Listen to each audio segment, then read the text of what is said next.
हर हर महादेव। जय शिव शंभु। श्री शिवाय नमस्तुभ्यम। कैसे हैं आप लोग?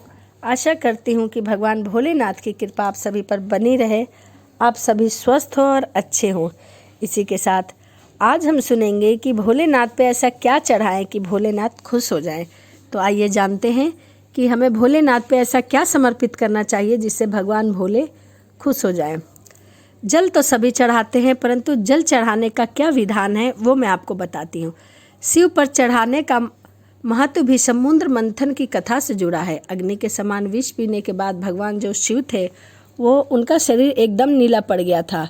विश्व की गर्मी को शांत करने के लिए, शिव को शीतलता प्रदान करने के लिए समस्त देवी देवता ने उन्हें जल समर्पित किया ताकि जो विष की गर्मी है वो जल्दी उतर जाए। इसीलिए शिव पूजा में जल समर्पित करने का विशेष महत्व है। आप जल के साथ साथ दूध भी, शहद भी, चंदन भी चढ़ा सकते हैं क्योंकि ये सभी चीज़ें शीतलता प्रदान करती है। उसके बाद बेलपत्र।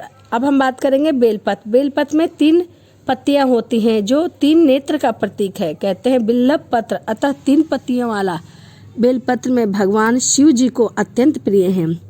प्रभु आशुतोष के पूजा में अभिषेक या पूजा या शिवलिंग में पूजा करते समय सर्वप्रथम स्थान ऋषियों ने बेलपत्र को दिया है। ऋषियों ने कहा है कि बेलपत्र भोले भंडारी को चढ़ाने से 1 करोड़ कन्याओं के कन्यादान का फल मिलता है। भगवान शिव के 3 नेत्रों का प्रतीक बेलपत्र है। उसके बाद बात करेंगे हम आंकड़ा। आंकड़ा आप सभी जानते हैं। आंकड़ा एक ऐसा वृक्ष है जो कहीं भी अपने आप उत्पन्न हो जाता है और जब भी हम उसकी पत्तियां या फूलों को तोड़ते हैं तो उसमें से दूध निकलता है जो बहुत हानिकारक होता है। और भगवान शिव को आंकड़े का पुष्प भी चढ़ाया जाता है। कहा जाता है कि शास्त्रों के मुताबिक शिव पूजा में 1 आंकड़े का फूल चढ़ाना सोने के दान के बराबर फल देता है। अब हम बात करेंगे धतूरा। भगवान शिव को धतूरा भी अत्यंत प्रिय है। जहाँ धार्मिक कारण बताया गया है, भगवान शिव को कैलाश पर्वत पर रहते हैं। यह अत्यंत ठंडा क्षेत्र है जहाँ ऐसे आहार और औषधि की जरूरत होती है जो शरीर को ऊष्मा प्रदान करे। अथवा धतूरा जो है वो औषधि का काम करती है और शरीर को अंदर से गर्म रखता है।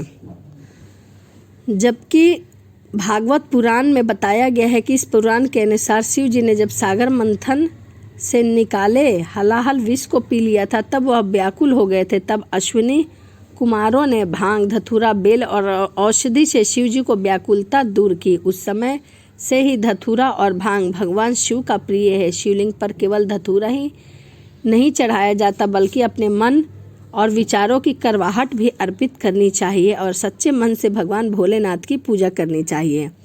अब हम जानते हैं भांग। भांग समुद्र मंथन से निकलने का विष सेवन महादेव ने संसार की सुरक्षा के लिए अपने गले में उतार लिया। भगवान को औषधि स्वरूप भांग दी जाती है, लेकिन प्रभु के हर कड़वाहट और नकारात्मक को आत्मसात किया है, इसीलिए भांग भी उन्हें प्रिय है। भगवान शिव को इस बात के लिए भी जाना जाता है कि संसार से व्यापक हर बुराई और हर चीज़ अपने नकारात्मक चीज़ अपने अंदर ग्रहण कर लेते हैं और अपने भक्तों की विष से रक्षा करते हैं। तो यह भांग की कृपा है कि वह भगवान भोलेनाथ को इतना प्रिय है। अब हम बात करेंगे कपूर। कपूर तो आप सब जानते हैं, जब भी हमारे घर में कोई भी पूजा होती है तो आरती के रूप में कपूर का प्रयोग किया जाता है। भगवान शिव का प्रिय मंत्र है कर्पूर गौरम करुणा अवतारम, यानी कि जो कर्पूर के समान उज्जवल है। कर्पूर की सुगंध वातावरण को शुद्ध और पवित्र बनाती है। भगवान भोलेनाथ को इस महक से प्यार है, अतः कपूर शिव पूजन में अनिवार्य है। जब भी हम भगवान भोलेनाथ की शिव पूजा करें, आरती करें तो हमें कपूर अवश्य जलाना चाहिए। अब हम बात करेंगे दूध। श्रावण मास में दूध का सेवन निषेध है। दूध इस मास में स्वास्थ्य के लिए गुणकारी के बजाय हानिकारक होता है, इसीलिए श्रावण मास में दूध का सेवन हमें नहीं करना चाहिए। परंतु भगवान भोलेनाथ पर दूध चढ़ाने का विधान है, चाहे वह सावन हो या फिर कोई और महीना। सभी महीनों में भगवान भोलेनाथ को दूध अति प्रिय है, इसीलिए भगवान भोलेनाथ को दूध अवश्य चढ़ाते हैं। आइए अब हम जानेंगे चावल। चावल यानी कि अक्षत। चावल को अक्षत भी कहा जाता है और अक्षत का अर्थ होता है जो टूटा ना हो, जिसका रंग सफ़ेद हो। पूजा में अक्षत का उपयोग अनिवार्य है। किसी भी पूजा के समय गुलाल, हल्दी, अबीर और कुमकुम अर्पित करने के बाद अक्षत जरूर चढ़ाया जाता है। अक्षत ना हो तो शिव पूजा पुण्य नहीं मानी जाती। यहाँ तक कि पूजा में अवश्य कोई सामग्री उपलब्ध ना हो तो उसकी जगह अक्षत चढ़ा दिया जाता है। अक्षत का अपने आप पर, अपने स्थान पर बहुत ही ज़्यादा महत्व है। आइए अब हम बात करेंगे चंदन। चंदन का संबंध शीतलता से है, जैसे कि मैंने पहले भी आपको बताया है। भगवान शिव के मस्तक पर चंदन का त्रिपुंड लगाते हैं। चंदन का प्रयोग अक्सर हवन में किया जाता है और इसकी खुशबू से वातावरण खिल जाता है। यदि शिव जी को चंदन चढ़ाया जाए तो इससे समाज में मान सम्मान, यश बढ़ता है और सभी मनोकामनाएं पूर्ण होती हैं। आइए अब हम जानेंगे भस्म। भस्म वैसे कई प्रकार के होते हैं, परंतु मैंने अपनी पहली वाली वीडियो में आपको बेल का भस्म बनाना बताया है, जो कि भगवान भोलेनाथ को बहुत प्रिय है। जिस प्रकार बेलपत्र प्रिय है, वैसे ही बेल के पत्र में लगे हुए वृक्ष फल भी भगवान भोलेनाथ को अति प्रिय हैं। तो आप चाहें तो मार्केट में भी कई प्रकार के भस्म मिलते हैं, परंतु आप चाहें तो अपने घर में भी भगवान भोलेनाथ के लिए भस्म तैयार कर सकते हैं, जो कि मैंने पहले वीडियो में बता रखा है।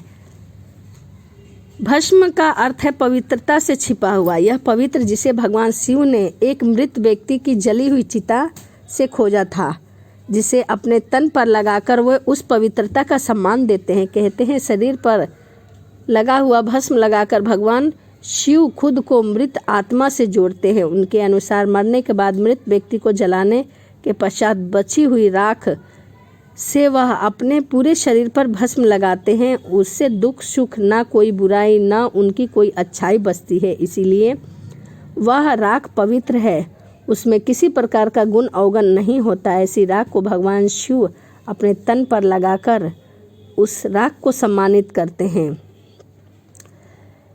यह कथा उस समय की है जब माता सती स्वयं को अग्नि के हवाले करके क्रोधित शिव ने उनकी भस्म को अपनी पत्नी के भस्म को अपने तन पर लगाया था और उसकी निशानी मानी थी। सती भस्म के कणों के जरिए हमेशा उनके साथ रहती है, इसीलिए भस्म की इतनी महत्वता है। आइए अब हम जानेंगे भगवान भोलेनाथ का सबसे प्रिय चीज रुद्राक्ष। भगवान शिव ने रुद्राक्ष उत्पत्ति की कथा पार्वती जी से कही थी। कहा था कि हे पार्वती, आंसुओं से बना हुआ यह रुद्राक्ष मुझे अति प्रिय है। जो भी भक्त हैं जो मेरी पूजा करते हैं, यदि वह इस रुद्राक्ष की माला जपे, यह रुद्राक्ष को अपने गले में धारण करे, तो उस रुद्राक्ष में इतनी शक्ति होती है कि उसे यमराज छू भी नहीं सकते। मृत्यु के बाद वह सीधा शिवलोक में प्रवेश करता है। और यह भी कहा जाता है कि जो व्यक्ति बहुत ज़्यादा बीमार रहता है, यदि वह रुद्राक्ष का पानी प्रतिदिन 1 या 1.25 महीना पिए तो उस रोग में भी उसे आराम मिलता है। तो यह रुद्राक्ष की महिमा है। तो यह मैंने कुछ चीज़ें आपको बताई जो आप पूजा करते समय भगवान भोलेनाथ को समर्पित करके उन्हें खुश कर सकते हैं। और वैसे भी कालों के काल महाकाल बहुत दयावान है, वह जल्दी किसी पर भी रीझ जाते हैं और मनवांछित फल देते हैं। तो इसीलिए कहा जाता है कि 1 लोटा जल सभी समस्याओं का हाल। यदि आप जीवन में बहुत दुखी रहते हैं तो आप प्रतिदिन का एक नियम बना लीजिए कि बिना 1 लोटा जल भगवान भोलेनाथ को समर्पित किए हुए मैं भोजन नहीं करूँगी। तो देखिए आपकी ज़िंदगी कैसी खुशहाल हो जाती है और कैसी सुखों से भर जाती है, क्योंकि यह मैंने अपने जीवन में अपनाया है, इसीलिए मैं इस अनुभव को बता सकती हूँ। तो चलिए इसी के साथ वीडियो को समाप्त करते हैं और मिलते हैं अगली वीडियो में। यदि आपको मेरी वीडियो अच्छी लगती हो तो प्लीज़ एक लाइक ज़रूर करिएगा, कमेंट ज़रूर करिएगा। और यदि आप धार्मिक कथाएं सुनना चाहते हैं तो प्लीज़ मेरे चैनल को सब्सक्राइब कर लीजिए। तो चलिए इसी के साथ वीडियो समाप्त करते हैं और मिलते हैं अगली वीडियो में। हर हर महादेव, जय शिव शंभू, श्री शिवाय नमस्तुभ्यम।